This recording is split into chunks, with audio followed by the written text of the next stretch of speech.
Hello everyone, welcome to GS education classes. My name is Gita. उम्मीद करती हूँ कि आप लोग अच्छे होंगे और आप लोगों का एग्ज़ाम जो है वो भी बहुत ही बढ़िया गया होगा। तो मैं जो है अभी सॉल्यूशन जो करवा रही हूँ वो है पर्यावरण अध्ययन, इन्वायरमेंटल स्टडी, ईवीएस। ठीक है, पेपर मेरे पास लेट आया है इसलिए जो है अब आप लोगों को आंसर बता रही हूँ। अपना आंसर मैच करके स्कोर जरूर बताइएगा। मैं डायरेक्ट क्वेश्चन पढ़ूंगी, क्वेश्चन का डायरेक्ट आंसर बताऊंगी। तो हम लोग बहुत जल्दी ख़त्म करने की कोशिश करेंगे और यहाँ पे हमें डिस्कस नहीं करना है, डायरेक्ट आंसर जानना है, क्योंकि आपको आज जो है डिस्कस नहीं, आपको अपनी आंसर चेक करनी है। तो ठीक है, तो किस क्वेश्चन का क्या आंसर होगा वो आप लोग जो है चेक कीजिए। सबसे पहले जो है 61 से आप लोग देखिए। एक मिनट, चलते हैं, स्टार्ट करते हैं। देखिए, एक शिक्षिका ईवीएस शिक्षण के लिए अपने विद्यार्थियों के साथ तुल्यकालिका, ठीक है, सिंक्रोनस मतलब होता है संप्रेषण का चयन करना चाहती है। वह निम्नलिखित में से किसे चुनेगी? तो वो किसे चुनेगी, ये जो क्वेश्चन है उस क्वेश्चन का आंसर होगा वीडियो कॉन्फ्रेंसिंग, ऑनलाइन चैट, सत्र, फोन कॉल। ठीक है, तो इसका आंसर जो है वह फोर्थ होगा। मिला लीजिए, आप लोगों ने फोर्थ ही लगाया है कि कुछ और लगाया है? ठीक है, अपना स्कोर जरूर बताइएगा। यदि थीम यात्रा रेलवे स्टेशन ईवीएस में एक सामुदायिक संसाधन के उपयोग को दर्शाता है, तो निम्नलिखित में से कौन पूरा करेगा थीम भोजन को? कृषि फार्म, जंगल, दुकानदार, किसान। तो आप लोगों का थीम भोजन है तो ये कृषि फार्म होगा। तो इसका जो आंसर होगा क्या होगा? 1। ठीक है, तो इस क्वेश्चन का आंसर जो है भोजन थीम का जो होगा पहला होगा कृषि फार्म। ठीक है, नेक्स्ट। हाँ, ईवीएस शिक्षण के दौरान एक शिक्षक का बयान प्रश्न जो विद्यार्थियों को स्वयं या अपने साथियों की प्रतिक्रियाओं से उत्तर को विस्तृत करने के लिए प्रोत्साहित करता है। तो इसका जो आंसर होगा वो होगा खोजपूर्ण प्रश्न। ठीक है, प्रोत्साहित करता है तो उसका आंसर क्या होगा? खोजपूर्ण प्रश्न पहला। नेक्स्ट क्वेश्चन 64 क्वेश्चन क्या है? अनीता परिवार थीम को पढ़ाने के लिए एक इकाई योजना तैयार करती है। निम्नलिखित में से कौन सा उसकी इकाई योजना का शीर्षक होगा? जो ये क्वेश्चन है, इस क्वेश्चन का जो आंसर होगा वो होगा परिवार के प्रकार, जैसे कि एकल और संयुक्त। ठीक है, तो न्यूक्लियर और जॉइंट फैमिली के बारे में वो जो है अपना तैयार करेगी। मतलब सेकेंड आंसर जो है इस क्वेश्चन का जो है एकल और संयुक्त वाला ऑप्शन। तो ये क्वेश्चन देखते हैं। हाँ, श्रीमती शीतल ईवीएस की विभिन्न अवधारणाओं को समझाने के लिए प्राथमिक कक्षाओं में कहानियों और कविताओं का उपयोग करना पसंद करती है। उनके द्वारा कहानियों और कविताओं के प्रयोग का सबसे उपयुक्त तर्क क्या है?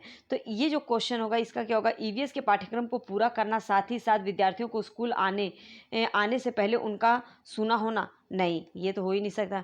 विद्यार्थियों को अपनी कविताओं और कहानियों को लिखने के लिए प्रोत्साहित करना, बिल्कुल। विद्यार्थियों को भाषा और संस्कृति की विविधता के बारे में जागरूक करना, ये भी सही है। पाठों को अधिक संवादात्मक, सुखद और दिलचस्प बनाना। तो यहाँ पे ये तीनों ही ऑप्शन करेक्ट है। ये तीनों जहाँ पर भी होगा वो हमारा ऑप्शन जो है करेक्ट होगा। तो इसका जो थर्ड होगा, थर्ड आंसर जो ये क्वेश्चन है इसका थर्ड आंसर होगा। नेक्स्ट क्वेश्चन देखते हैं 66। तो 66 में क्या बोला गया है? हाँ, देखिए, निम्नलिखित में से कौन सा विकल्प कक्षा 1 से 5 तक के ईवीएस पढ़ाने का मुख्य उद्देश्य होता है? कक्षा 1 से 5 तक ईवीएस पढ़ाने का मुख्य उद्देश्य जो होता है, इसका आंसर है शिक्षार्थियों को कक्षा के अधिगम को स्कूल के बाहरी जीवन से जोड़ने में मदद करना, जो कि बताता है एनसीएफ। ठीक है, फोर्थ ऑप्शन जो है हमारा करेक्ट होगा। नेक्स्ट 67। हाँ, एक ईवीएस क्या है? एक ईवीएस शिक्षक कक्षा में एक प्रयोग प्रदर्शित करता है जिसमें एक अंडा पानी के गिलास में डूब जाता है लेकिन पानी में नमक मिलाने पर तैरता है। विद्यार्थियों की पूछताछ के लिए वह निम्नलिखित में से कौन सी सबसे उपयुक्त व्याख्या दे सकती है? तो इसका जो आंसर होगा वो होगा कि प्रत्येक विद्यार्थी को पानी में विभिन्न वस्तुओं को डालकर स्वयं निष्कर्ष निकालने दे, बच्चे को स्वयं खुद कर कर देखने दे। तो इसका हमारा जो ऑप्शन होगा आंसर होगा वो पहला होगा, ये वाला। ठीक है, नेक्स्ट। निम्नलिखित कथनों को पढ़िए और सही विकल्प का चयन कीजिए। देखिए, जो कथन है वो है कि ईवीएस के सीखने को अवलोकन, पहचान और वर्गीकरण आदि से संबंधित प्रक्रिया कौशल के लिए उन्मुख होने की आवश्यकता है। ठीक है, तो ये क्या बात सही है? नहीं, ये बात गलत है। विभिन्न प्रक्रिया कौशल प्राप्त करने के माध्यम से ईवीएस के सीखने के परिणामों को हासिल करने की संभावना होती है, बिल्कुल सही है। तो ए गलत है और आर सही है। तो इसका जो है हमारा ऑप्शन पहला ही होगा। ये जो क्वेश्चन है इसका पहला वाला जो है गलत होता है और दूसरा जो कारण है वो लेकिन सही बताता है। ठीक है, नेक्स्ट 69 देखते हैं। 69 में क्या बोल रहा है, तो एक मिनट, हाँ। एक ईवीएस शिक्षक को योगात्मक मूल्यांकन के लिए प्रश्न पत्र तैयार करते समय क्या कहता है, डैश पर जोर देना चाहिए। तो किस पे जोर देना चाहिए, प्रश्न पत्र की सामग्री कवरेज पर और उसके उद्देश्य पर। मतलब कि जितना भी आपका प्रश्न पत्र है, जो सिलेबस है, उसको पूरा कवर करे और उसके उद्देश्य पर। तो हमारा जो है क्या होगा, सेकेंड आंसर, इस क्वेश्चन का जो है आंसर ये होगा। 70 में क्या है, कक्षा थर्ड के विद्यार्थियों के लिए ईवीएस में निम्नलिखित में से कौन सा सीखने का परिणाम है, अधिगम प्रतिफल नहीं है।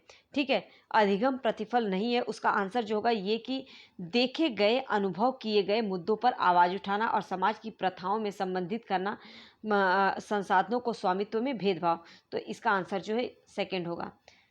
71, आपको कक्षा 3 से 5 तक में अपने विद्यार्थियों के लिए ईवीएस पाठ्यपुस्तकों का चयन करना है।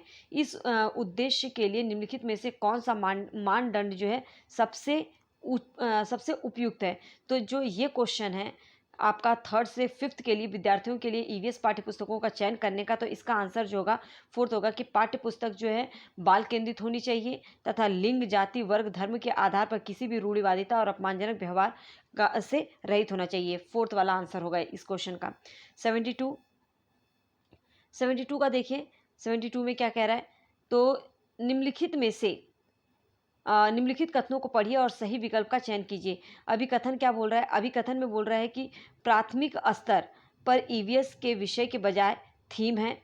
ठीक है, प्राथमिक स्तर पर ईवीएस में विषयों के बजाय थीम है और विषयों की तुलना में थीम आधारित ईवीएस सीखना शिक्षकों और विद्यार्थियों के लिए आसान है। तो ये क्या बात है, तो ये दोनों ही सही बात कह रहा है, लेकिन इसकी ये व्याख्या सही नहीं कर रहा है। तो देखिए ए और आर दोनों सही है, ए और सही व्याख्या का नहीं, ए और आर दोनों सही है, परंतु आर ए की सही व्याख्या नहीं कर रहा। थर्ड ऑप्शन जो हमारा करेक्ट होगा। ठीक है, नेक्स्ट, हाँ नेक्स्ट क्वेश्चन देखते हैं। 73, तो 73 में क्या बोल रहा है, आप ईवीएस के विद्यार्थियों के लिए व्यवहारिक गतिविधियों को प्रोत्साहित करना चाहते हैं। निम्नलिखित में से कौन सी सबसे उपयुक्त क्रिया होगी। तो इस क्वेश्चन का जो आंसर होगा वो ये कि उपलब्ध सामग्री से ईवीएस किट विकसित करना। उपलब्ध सामग्री से क्या करना, ईवीएस किट विकसित करना।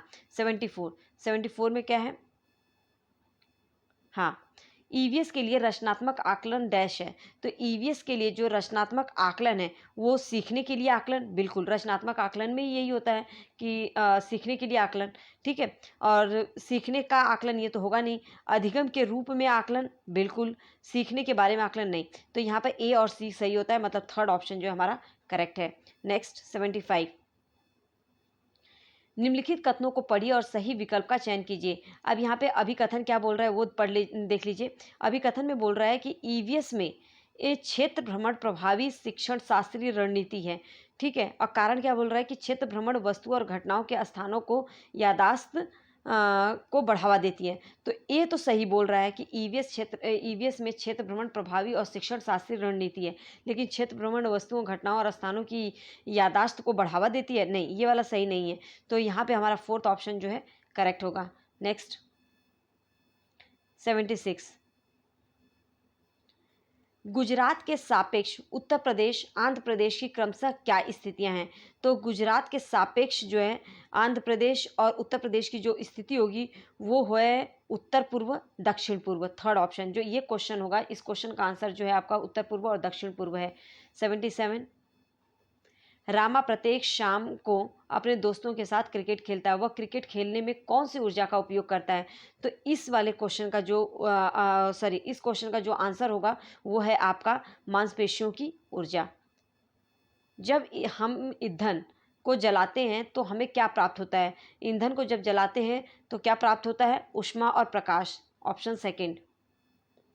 79, निम्नलिखित में से कौन सी असम में खाए जाने वाले चावलों की एक सामान्य किस्म है जो पकने के बाद जो है चिपचिपे हो जाते हैं, स्टिकी हो जाते हैं। तो वो है बोरा चावल। ऑप्शन एक, चावल की एक प्रजाति है ये, असम में बोली जाती है। ठीक है, बिहार राज्य के लोगों के लिए निम्नलिखित में से मधुमक्खी पालन जो है कार्यक्रम आरंभ करने के लिए वर्ष का सर्वश्रेष्ठ अवधि चुनिए। तो वो कौन सा है? अक्टूबर से दिसंबर। इस क्वेश्चन का आंसर होगा अक्टूबर से दिसंबर।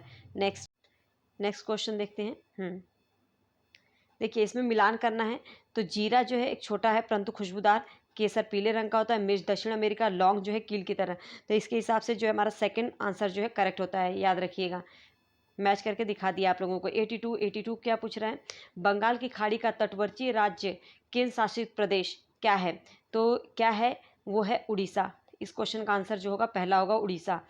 83 जंगलों से रिलेटेड क्वेश्चन है और इसमें क्या पूछा है? जंगलों के बारे में लिखित कथनों पर विचार कीजिए। पहला क्या? कुडुख भाषा में तोरांग का मतलब जंगल होता है, बिल्कुल सही बोल रहा है। ठीक है, अब नेक्स्ट देखते हैं। झारखंड में ग्राम परिषद पंचायत लॉटरी के माध्यम से यह तय करती है किस परिवार को कृषि के लिए कितनी भूमि मिलेगी। तो क्या ये बात सही है? तो हाँ, ये बात सही है। ठीक है, सी क्या है? जंगल अधिकार कानून 2007 उन लोगों के लिए अधिकार देता है जो कम से कम, नहीं ये नहीं। मिजोरम में लगभग 3/4 लोग जंगलों से जुड़े हुए हैं। तो क्या ये बात जो है सही है? तो ये बात भी सही नहीं है। यहाँ पे पहला और दूसरा सही है, तो ऑप्शन हमारा थर्ड जो है करेक्ट होगा। Next question. देखिए 24 मिलीलीटर घनत्व और 6 मिलीलीटर आयतन वाली वस्तु का द्रव्यमान क्या होगा? तो इसका आंसर होगा 144 ग्राम। ठीक है, नेक्स्ट 85 सांपों के बारे में निम्नलिखित कथनों पर विचार कीजिए तथा निम्नलिखित में से गलत कथन को चिन्हित कीजिए। तो सांप से रिलेटेड जो क्वेश्चन है उसका जो आंसर होगा वो है आपका, वे अपने शिकार को चबाकर खाते हैं। फोर्थ, वो अपने शिकार को चबाकर खाते हैं। ठीक है, नेक्स्ट